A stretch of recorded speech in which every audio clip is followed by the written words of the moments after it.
VIP guests. Just to remind you, I'm a vegetarian. Our gift to you. That is so... Louise, doctor's orders. Very good. James McAvoy is about to make a family vacation a living hell in Speak No Evil, one of few new movies I'll be reviewing this week on CJ at the Movies, along with some new films starring Peter Dinklage and Ian McKellen, and Kevin Smith's latest movie, which he filmed at the Smod Castle Cinemas. I'm Christopher Zweig. Let's take a look. Speak No Evil is the American remake of the Danish horror movie about a Danish couple meeting their new vacation friends, a Dutch couple in Tuscany who turn out to be sinister. In this new version, also set in that Italian region, we meet an American couple played by Scoot McNairy and Mackenzie Davis and their daughter Alex West Leffler, who cross paths with another family consisting of the couple James McAvoy and Aisling Francioski and their son Dan Hugh. The American couple move to London for work, and their new friends invite them to their farm in the countryside, and every step of the way, their behaviors become darker and darker. I want to pack up the car and I want to leave right now.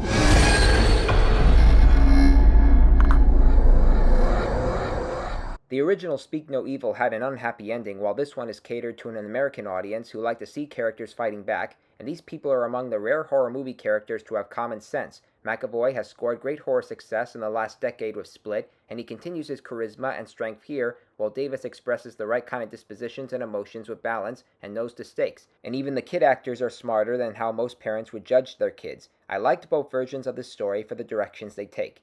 Our next movie is The Thicket, an indie western with better pacing and characters than Kevin Costner's Horizon and American Saga Part 1. Based on the novel, the story is set in turn-of-the-century East Texas, and there's a notorious killer named Cutthroat Bill, who is a woman played by Juliette Lewis, and has her band of outlaws murder an old man, kidnap his granddaughter, and leave her brother Levin Hawke for dead. When he wakes up, he enlists the help of a variety of characters consisting of bounty hunter Peter Dinklage, his ex-slave assistant Benga Akanabi, and a prostitute played by Leslie Grace to track down his sister.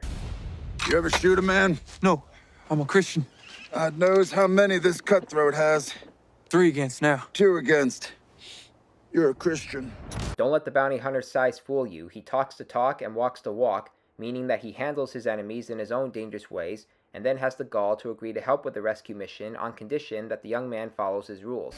You work for me 3 ways on the bounty. I say what, I say when.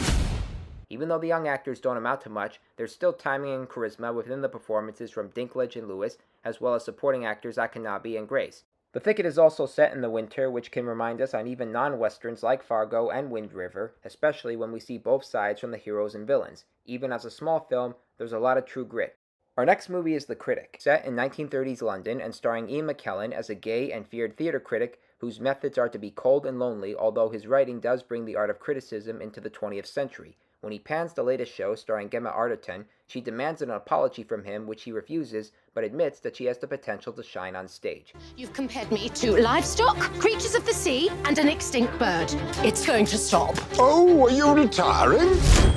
Tone it down. More beauty, less beast. The actress soon earns a glowing review from the critic, but she also has a lot on her plate, like Mark Strong as the newspaper editor having his way with her, or her affair with a married man played by Ben Barnes, or the critic making her a part of a blackmail scheme.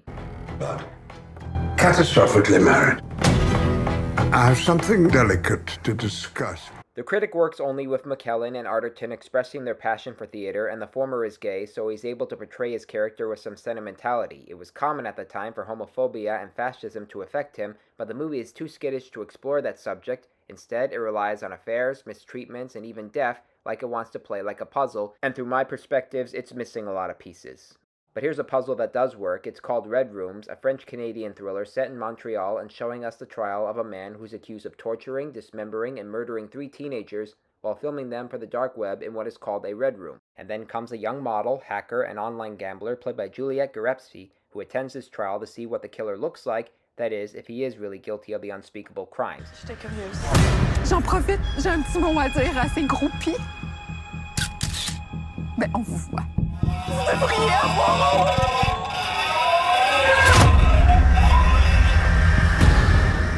She also has an AI which can only speak English, but it's programmed by her to travel on the dark web without being hacked, and she also uses it to play detective. Je tiens donc à m'excuser pour ce que je vais vous infliger. Je demande à tous ceux et celles qui ne sont pas concernés de bien vouloir quitter la salle d'audience sur le champ. If I were to testify under oath, I would say that I didn't understand everything going on in Red Rooms because it takes different directions, but I did acknowledge that it wants to have another approach to the genre. It's not much about the killer, but rather how a woman goes through his investigation through her own hacking and unorthodox ways. There are some courtroom scenes that win your attention, and how she handles those moments are genuinely well acted by Gariepy, and the actress has her pulsating moments outside the trial regarding her model career, her gambling, and her exercise routines. I think you might enjoy this murder mystery. And our last movie is the 4:30 movie, Kevin Smith's latest entry, which takes place at the movie theater he bought in Atlantic Highlands, New Jersey, which used to be called Atlantic Cinema 5, and then the Atlantic Movie House, and then he renamed it Smodcastle Cinemas. Inspired by his youth, the story takes place in 1986, when a boy named Brian, played by Austin Zajur, asks his crush Melody, played by Sienna Agudan, out to the movies, and they decide to go to the 4:30 movie. Okay. Seriously? Hold on 1 second.